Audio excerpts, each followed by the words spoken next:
Welcome to NFL Nexus. Today, we're diving deep into the Minnesota Vikings because, honestly, something really strange is going on with them just days before the 2026 NFL Draft. It's like this mystery wrapped in complete silence, all focused on a team that's at a huge crossroads. So today, we're going to be detectives. We'll collect the evidence, line up the suspects, and see if we can crack the case of the Vikings draft strategy. This is a super fascinating puzzle, so let's just jump right in. Okay, so look.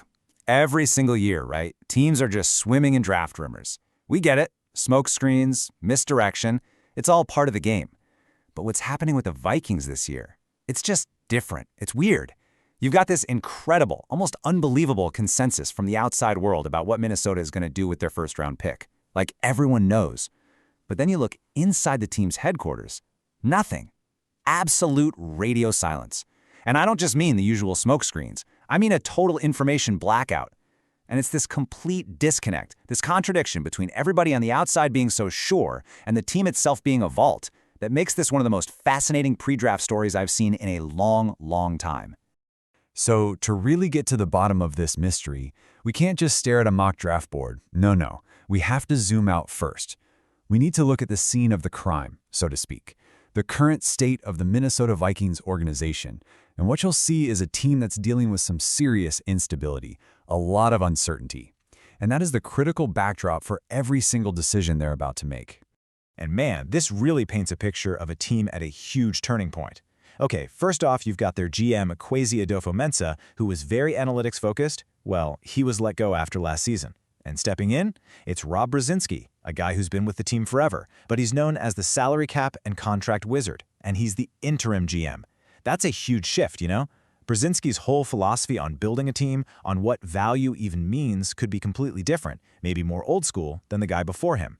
Then you look at the quarterback room. You've got last year's big pick, J.J. McCarthy, and now he's got to compete with a veteran they just brought in, Kyler Murray. That's a big question mark at the most important position on the field. On top of all that, there's the pressure from last year's draft, which was, well, pretty disappointing. Only one guy, the guard Donovan Jackson, really made an impact. So the pressure is on this front office to get it right this time. And as if that's not enough, you've got the potential end of an era with a team legend, Harrison Smith, the guy who's been the quarterback of their defense for more than a decade, and his future is totally up in the air. Right, so this whole climate, all this instability and transition, this is what sets the stage for the main event, the central conflict we're digging into. What we're looking at here is a massive, and I mean almost unheard of, disconnect between what everybody thinks is going to happen and what might actually be going down inside that Vikings war room.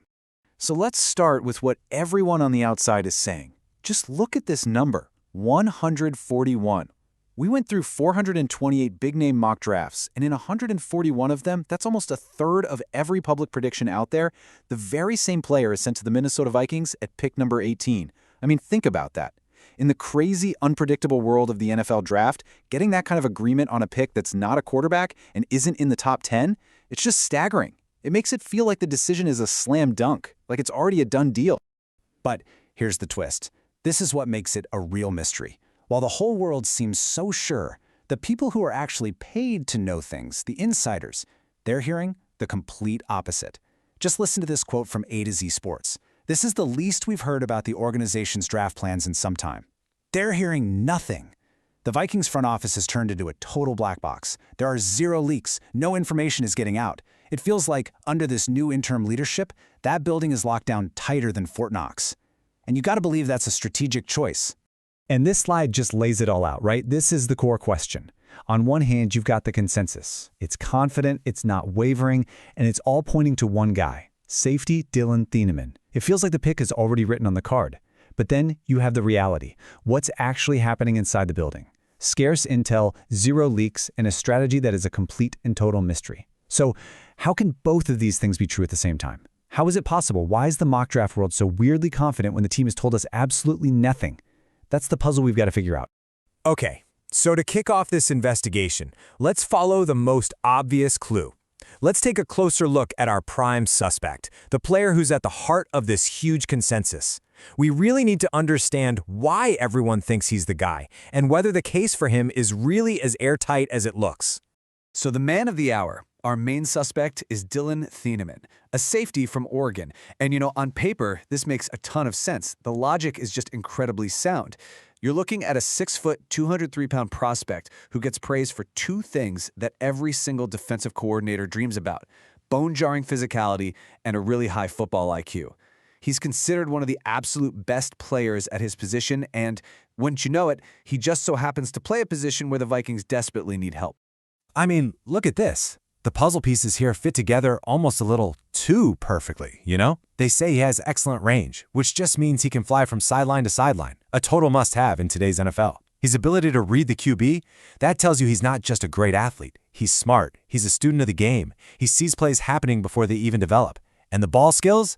Oh yeah, they're proven. 8 interceptions in college, the guy is a straight-up turnover machine. And the kicker? It all comes together to make him a perfect hand-in-glove fit for defensive coordinator Brian Flores' system.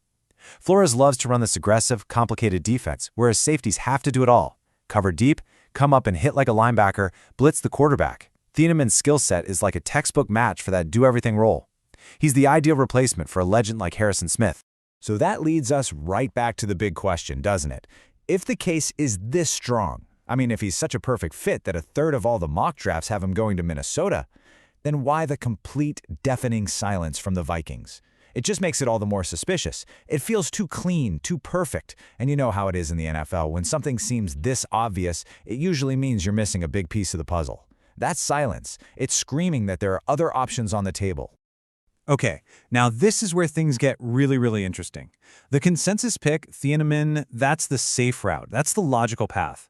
But there are two huge wildcards in play here. Two totally unexpected things that could just blow this entire theory to pieces and send the Vikings draft spinning in a totally different direction. So, wildcard number 1 is a genuine plot twist. What if, just what if, the Vikings, even with all their obvious needs on defense, decide to just ignore that side of the ball completely? What if they decide, you know what, let's add even more firepower to our offense and make a really bold move? And that bold move? It has a name. Kenyon Sadiq. He's a tight end, also from Oregon, funny enough. But just calling him a tight end really doesn't do the guy justice. Sadiq is a 6'3", 243-pound matchup nightmare. And get this, he's been described as being even more athletic than the Vikings' current All-Pro tight end TJ Hawkinson. Now that is a statement that should send a shiver down the spine of every defensive coordinator in the NFC North. Can you imagine trying to defend two guys like that on the field at the same time? It would be an absolute headache. Let's just pause for a second and really let these numbers sink in, because they are absolutely insane. A 4.40 40-yard dash at 243 pounds? That is just absurd. That's the kind of speed you see from an elite wide receiver. He can just fly straight up the seam, right up the middle of the field, and lead linebackers just choking on his dust. And then you see that 43-inch vertical jump. A 43-inch vert, that means even if a defender plays it perfectly, Sadiq can just go up and get the ball over them in the red zone. The guy is a walking, talking mismatch, and the temptation to add a weapon like that to your offense, well, it might just be too much for the Vikings to pass up. All right, on to our second wild card. And honestly, this one might be the biggest of them all. This is a situation that's happening completely outside the draft itself. It's a contract standoff that could set off a huge domino effect and completely change everything that happens inside the draft room on the big night. And this whole thing revolves around one player, Jonathan Greenard. He's the engine of the Vikings pass rush. You know, the guy whose main job is to just terrorize the other team's quarterback. So after he signed a big contract back in 2024, he immediately went out and played even better than the contract was worth. He became a truly elite player. So now, naturally, he wants a new deal that pays him like one, and those negotiations, they've become a really big deal. And this table here, it shows you exactly why Greenard is holding all the cards. He's currently getting paid like he's the 22nd best edge rusher in the entire league, but he's out there playing like a top 10 guy, easy. And just recently, Will Anderson Jr. over in Houston signed this massive market-resetting contract, averaging over $36 million a year. That made him the highest-paid non-quarterback in the NFL.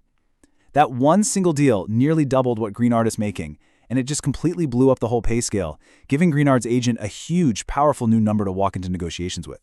So this whole situation basically leaves the Vikings with two very clear but very different paths forward. Path number 1, they just pay the man. They give Greenard a huge new extension that reflects this new market, and they lock up their best defensive player for years to come. Simple. Path number 2, if they can't agree on a deal, they could trade him, right before or even during the draft. And a player like him would bring back a massive haul of valuable picks. We're talking probably a first-rounder this year plus a lot more. And if that happens, it completely changes their entire draft strategy and gives them a ton of ammunition to do whatever they want on the draft board.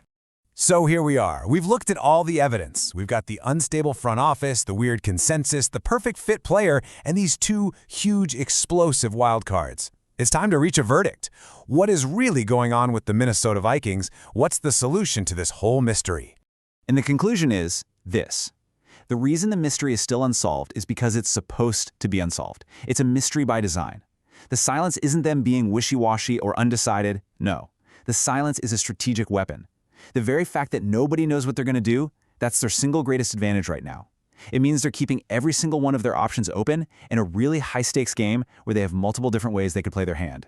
So come draft night, any one of these three totally different strategies is completely on the table. They are all plausible. They could play it safe, take the consensus guy, Dylan Thieneman, a perfect, logical fit for their defense.